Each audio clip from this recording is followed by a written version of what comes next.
नमस्कार शिक्षक मित्रांनो, निपुण विद्यार्थी घडवूया या मोहिमेअंतर्गत विद्यार्थ्यांनी अपेक्षित अध्ययन स्तर गाठावा यासाठी आपण विविध अध्ययन अनुभवांचा समावेश असलेल्या व्हिडिओजची मालिका सादर करीत आहोत। त्या अनुषंगाने विद्यार्थी स्थानिक किंमत संकल्पना वापरून 99 पर्यंतच्या संख्यांची बेरीज करतो।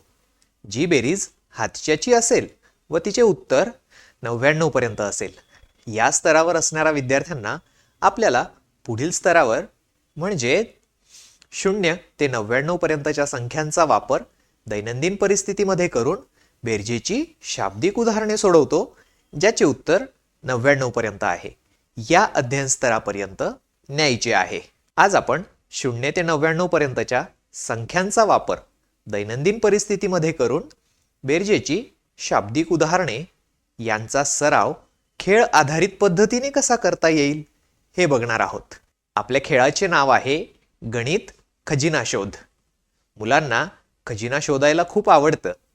आज आपण एक मॅथ ट्रेजर हंट खेळणार आहोत। माझ्या हातात एक जादूची पेटी आहे, पण ही तेव्हाच उघडेल जेव्हा आपण गणिताची काही उदाहरणे सोडवू।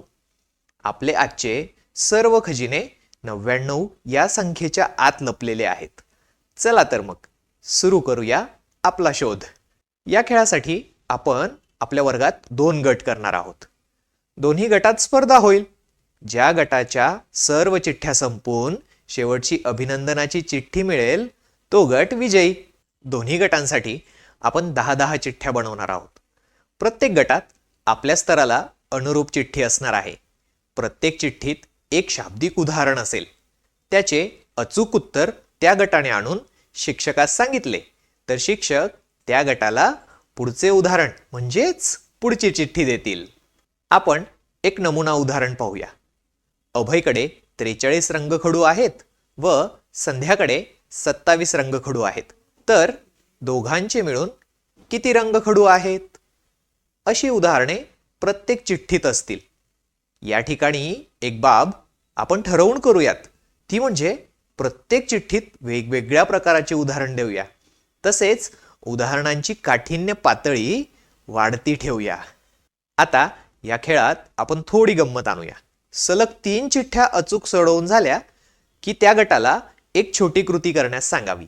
उदाहरणार्थ, वरांड्यातील महाराष्ट्राच्या नकाशावरील 10 गावांची नावे लिहून आणा, शाळेच्या इमारतीला असलेल्या पायऱ्यांची संख्या मोजा, किंवा वरांड्यातील किंवा वर्गातील फरशांची संख्या मोजा। अशा लहान लहान कृतींच्या मदतीने आपण इतर विषय किंवा घटक यांचा देखील सराव करून घेऊ शकतो। आता मुलांना बक्षीस कसे द्यायचे हे पाहूया। शेवटच्या चिठ्ठीत असणाऱ्या दोन्ही गटासाठी असलेल्या उदाहरणाचे उत्तर समान ठेवू। समजा ते उत्तर असेल 35, तर एका चावीला 35 क्रमांक देऊन त्याचे कुलूप आपल्या खजिन्याच्या पेटीला लावूया। त्या पेटीत मुलांसाठीचे बक्षीस ठेवूया। जो गट सर्व उदाहरणे सोडवून आणि कृती पार पाडून 35 क्रमांकाच्या चावीने त्या पेटीचे कुलूप उघडेल तो विजयी आणि बक्षिसास पात्र असेल। हा खेळ खेळताना मुलं खूप आनंद घेतात। यात केवळ गणित नसून रंजकता आणि स्पर्धेचा देखील समावेश होतो। पुढच्या टप्प्यावर कोणती कृती असेल आणि पेटीत काय बक्षीस असेल ही उत्सुकता कायम राहते आणि शिकण्यात आनंद प्राप्ती होते। प्रत्येक टप्पा किंवा कोड यशस्वीपणे सोडविल्यानंतर मुलाला मला गणित जमतंय हा आत्मविश्वास मिळतो, जो त्याच्या पुढील शिक्षणासाठी महत्त्वाचा असतो। मित्रांनो, अशा रीतीने आपण विद्यार्थ्यांना खेळ आधारित पद्धतीच्या माध्यमातून मुलांचं गणित शिकणं आनंददायी बनवू शकतो व मुलांच्या शैक्षणिक गुणवत्तेत याचा सकारात्मक परिणाम होतो। धन्यवाद।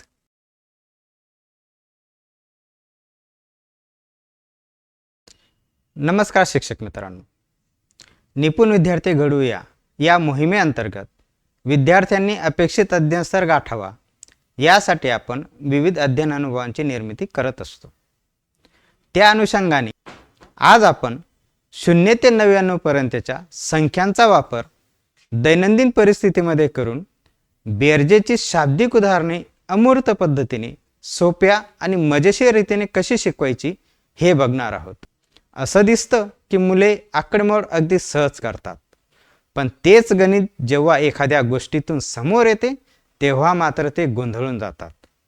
खरं तर अडचण मुलांच्या गणिती कौशल्यात नसते, अडचण असते ती उदाहरणांची भाषा समजून घेण्यात. हे बघा, 23 अधिक 14 हे गणित किती सोपे वाटते, मुले लगेच उत्तर देतील. पण तेच आकडे जेव्हा गोष्टीत येतात की राजूकडे 23 गोळ्या आहेत, त्याला अजून 14 गोळ्या मिळाल्या, आता राजूकडे किती गोळ्या झाल्या, तेव्हा मुलांना प्रश्न पडतो की आता काय करायचं. म्हणून एक सातत्यपूर्ण पद्धत शिकवणे खूप खूप महत्त्वाचे आहे. ही आहे ती 4 टप्प्यांची सोपी पद्धत. पहिला टप्पा उदाहरण समजून घेऊन वाचा. दुसरा टप्पा त्यातील महत्त्वाच्या संख्या ओळखा. तिसरा टप्पा नक्की कोणती क्रिया करायची ते ठरवा. चौथा आणि सगळ्यात महत्त्वाचा टप्पा उत्तर नेहमी पूर्ण वाक्यात सांगा. चला तर मग ही पद्धत आता काही उदाहरणांमधून कशी काम करते ते प्रत्यक्ष बघूया, म्हणजे चांगलं लक्षात येईल. सीमाकडे 45 फुले होती, तिला आणखी 24 फुले मिळाली. आता सीमाकडे एकूण किती फुले आहेत? तर पहिला टप्पा काय? उदाहरण समजून वाचणं. अच्छा, म्हणजे हे उदाहरण कोणाबद्दल आहे हे आपल्याला कळलं. हे उदाहरण फुलांबद्दल आहे. आता दुसरा टप्पा, महत्त्वाच्या संख्या आणि माहिती बाजूला काढायची. तर विषय आहे फुले. बघा, सगळी मुख्य माहिती आता आपल्यासमोर आहे. आता तिसरा टप्पा, क्रिया ठरवणे. फुले मिळाली म्हणजे त्यांची संख्या वाढली, आणि संख्या वाढली तर आपण काय करतो? बरोबर, बेरीज. मग आता बेरीज करूया. 45 अधिक 24. 45 म्हणजे काय? तर 4 दशक 5 एकक. 24 म्हणजे काय? तर 2 दशक 4 एकक. आधी एककांची बेरीज करूया. 5 एकक आणि 4 एकक झाले 9 एकक. 4 दशक आणि 2 दशक झाले 6 दशक. आपले उत्तर आले 69. आता शेवटचा चौथा टप्पा, उत्तर पूर्ण वाक्यात द्यायचे. सीमाकडे एकूण 69 फुले आहेत. उत्तर पूर्ण वाक्यात देण्यावर आपण भर द्यायचा आहे. चला आता हीच पद्धत आणखी एका उदाहरणात वापरून बघूया. एका कपाटात 55 पुस्तके होती, त्यात अजून 16 पुस्तके ठेवली. आता कपाटात एकूण किती पुस्तके झाली? पुन्हा आपले तेच टप्पे. विषय काय आहे? पुस्तके. आधी किती होते? 55. अजून किती ठेवली? 16. अजून पुस्तके ठेवली म्हणजे त्यांची संख्या वाढली, म्हणजे आपण बेरीज करणार आहोत. 55 अधिक 16. आता आपण बेरीज सोडवूया. 55 म्हणजे काय? तर 5 दशक 5 एकक. 16 म्हणजे काय? तर 1 दशक 6 एकक. आधी एककांची बेरीज करूया. 5 एकक आणि 6 एकक किती झाले बरं? बरोबर, 1 दशक 1 एकक. यातील 1 दशक आपण दशकाच्या घरात हातचा घ्यायचा हे लक्षात ठेवा, आणि 1 एकक एककाच्या रकान्यात उत्तराच्या घरात लिहूया. आता दशकांची बेरीज करूया. 5 दशक आणि 1 एकक किती झाले बरं? बरोबर, 6 दशक. आता हे 6 दशक आणि हातच्याचा 1 दशक, एकूण 7 दशक झाले. आपले उत्तर आले 71. पण आपण इथे थांबणार नाही. आपले अंतिम उत्तर असेल पूर्ण वाक्यात. कपाटात 71 पुस्तके आहेत. बघा, या पद्धतीमुळे उत्तर किती स्पष्ट आणि नेमके मिळते. अशा रीतीने आपण विद्यार्थ्यांना दैनंदिन परिस्थितीमधील बेरजेची शाब्दिक उदाहरणे कशी सोडवायची ते सोप्या रीतीने शिकवू शकतो. धन्यवाद.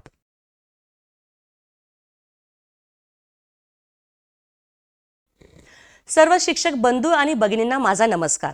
आज आपण बेरजेची शाब्दिक उदाहरणे सोडवण्याची प्रत्यक्ष कार्यवाही कोणती, त्याचबरोबर उदाहरणे सोडवण्याचा सराव विद्यार्थ्यांकडून करून घेत असताना अगदी सोप्या व रंजकतेने कसा करून घ्यायचा आपण पाहणार आहोत. मग शाब्दिक उदाहरणे सोडवण्याचं किंवा सोडवायचं म्हणजे करायचं काय? सुरुवातीला विद्यार्थ्यांना शाब्दिक उदाहरणे सोडविताना कोणकोणत्या कृती कराव्यात ते समजावून सांगावे. यासाठी 3 कृती किंवा पायऱ्या लक्षात आणून द्याव्यात. पहिली कृती म्हणजे उदाहरणात काय दिलेलं आहे. दुसरी कृती म्हणजे उदाहरणात काय विचारलेलं आहे. आणि तिसरी कृती म्हणजे काय करावं लागेल. या तिन्ही प्रश्नांचा वापर करून किंवा कृतींचा पायऱ्यांचा वापर करून शाब्दिक उदाहरणे सोडवून घ्या. आता आपण एका उदाहरणाच्या माध्यमातून या 3 कृती स्पष्टपणे बघूयात. उदाहरण बघा. सीमाकडे 27 काड्या होत्या व सचिनकडे 30 काड्या होत्या. तर दोघांकडे एकूण किती काड्या आहेत? प्रथम विद्यार्थ्यांना उदाहरणाचे वाचन करायला सांगणे व ते झाल्यानंतर विद्यार्थ्यांना प्रश्न विचारून मागील 3ही कृती सोडवून घ्याव्यात. पहिली कृती. काय दिलेले आहे. उदाहरणाचे आकलनासह वाचन झाल्यानंतर उदाहरणात कोणकोणती माहिती दिलेली आहे. दिलेल्या उदाहरणात सीमाकडे 27 काड्या व सचिनकडे 30 काड्या अशी माहिती दिलेली आहे. दुसरी कृती म्हणजे काय विचारलेलं आहे. दिलेल्या उदाहरणाची माहिती मिळवल्यानंतर आपल्याला काय काढायचे आहे. सीमा आणि सचिन या दोघांकडे एकूण काड्या किती हे आपल्याला काढायचे आहे. तिसरी कृती म्हणजे मग यासाठी काय करावं लागेल. उदाहरणात उत्तर काढण्यासाठी कोणती क्रिया करावी लागेल. उदाहरणात एकूण हा शब्द आहे म्हणून दोघांच्या काड्या एकत्र करून क्रमाने मोजणी करावी लागेल म्हणजेच बेरीज करावी लागेल. म्हणून 27 अधिक 30 बरोबर 57. अशा 3 कृतीतून किंवा टप्प्यात उदाहरण सोडवले तर विद्यार्थी आकलनासह उदाहरणे सोडवतील. यापुढे मुलांना बेरजेच्या शाब्दिक उदाहरणाचे प्रकार किंवा वेगवेगळे अर्थ समजावून सांगा. विद्यार्थ्यांना शाब्दिक उदाहरणाची कार्यवाही समजून दिल्यानंतर ती उदाहरणे नेमके कोणकोणत्या पद्धतीने येतात ते आपण पाहूया. पहिलं आहे एकाच संचात भर टाकणे. यावर आपल्याला एक उदाहरण स्पष्ट करता येईल. रवीकडे 40 मणी होते व त्याला श्यामने 20 मणी दिले तर त्याच्याकडे किती मणी झाले. या उदाहरणात रवीकडे 40 मणी आहेत आणि त्याला आणखी श्यामने 20 मणी दिले म्हणजे रवीच्या 40 मणीच्या संचात 20 मणींची अजून भर पडली. म्हणजे 40च्या पुढे क्रमाने 20 मोजले तर उत्तर येईल 60. म्हणून रवीकडे एकूण मणी आहेत 60. दुसऱ्या अर्थाने येणारे शाब्दिक उदाहरणाचा प्रकार बघा. 2 वेगवेगळे संच एकत्र येऊन तिसरा संच तयार होणे. खुशीकडे 32 गुलाबाची आणि 24 झेंडूची फुले आहेत तर तिच्याकडे एकूण किती फुले आहेत. या उदाहरणात 2 वेगवेगळे संच आहेत. एक संच 32 गुलाबाची फुले व दुसरा संच आहे 24 झेंडूची फुले. म्हणजेच या ठिकाणी 2 समूह एकत्र येतात व तिसरा समूह तयार होतो.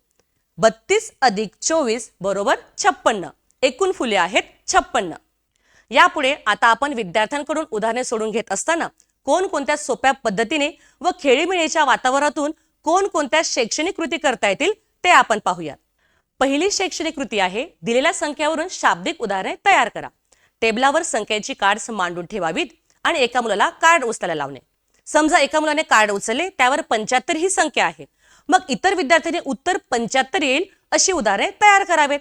मुले यावर मजेशीर उदाहरणे तयार करतील. जसे माझ्याकडे 50 खडू आहेत, अजयने मला अजून 25 खडू दिलेत तर माझ्याकडे एकूण खडू किती. या प्रकारे विद्यार्थी उदाहरणे तयार करतील. दुसरी शैक्षणिक कृती आहे कथा सांगून बेरजेची शाब्दिक उदाहरणे सोडवणे. जसे बघा, एक होते मगर आणि एक होते माकड. दोघांची मैत्री होती. माकड मगराला रोज झाडावरची गोड अंजीर खायला द्यायचे. एके दिवशी 30 अंजिरे मगराने खाल्ली. त्याला गोड अंजिरे खूप आवडली. मग त्याने आणखी अंजिरे मागितल्यावर माकडाने 30 अंजिरे त्याला दिलीत. तर मग मगराने एकूण किती अंजिरे खाल्लीत. अशा रंजक आणि मजेशीर गोष्टींच्या माध्यमातून विद्यार्थ्यांना शाब्दिक उदाहरणे तयार करून सांगावीत व ती सोडवून घ्यावीत. तिसरी कृती आहे नाटुकली बेरीज. वर्गात टेबलावर विविध वस्तूंची मांडणी करणे. उदाहरणार्थ बॅट, बॉल, बाहुली, वही, पेन, रंगखडू अशा विविध वस्तूंची मांडणी करून त्या त्या वस्तूसमोर त्यांची किंमत पण लिहावी. नंतर विद्यार्थ्यांकडून दुकानातील प्रसंग जसं एक छानसं नाटुकलं सादर करून घ्यावे. एकाला दुकानदाराची भूमिका करायला लावणे व इतर मुलांना त्या टेबलावरील म्हणजेच दुकानातील वस्तू घेऊन त्याची किंमत किती होणार ते सांगायला लावणे. उदाहरणार्थ बघा, स्वराजने टेबलावरून बॅट आणि वही घेतली. बॅटची किंमत आहे 40 रुपये आणि वहीची किंमत आहे 25 रुपये. तर दुकानदारास किती रुपये द्यावे लागतील. असे नाटुकले सादर करून विद्यार्थ्यांच्या कृतीयुक्त सहभागाने शाब्दिक उदाहरणे तयार करून घ्यावीत व ती सोडवावीत. नाटुकले सादर करत असताना वस्तूंबरोबरच इतर निसर्गातील वस्तूंचाही वापर करता येईल. जसे दगड, फुले, चिंचोक्या, बिया यांच्या सहाय्याने उदाहरणे सोडून घेता येतील. मुलांना गणित शिकवणं अवघड नको वाटायला म्हणून खेळीमेळीच्या वातावरणातून शिकवलं की त्यांची गणिताची घट्ट मैत्री होईल. चला पुन्हा भेटूया आणखी काहीतरी मजेशीर गोष्टीने. तोपर्यंत नमस्कार.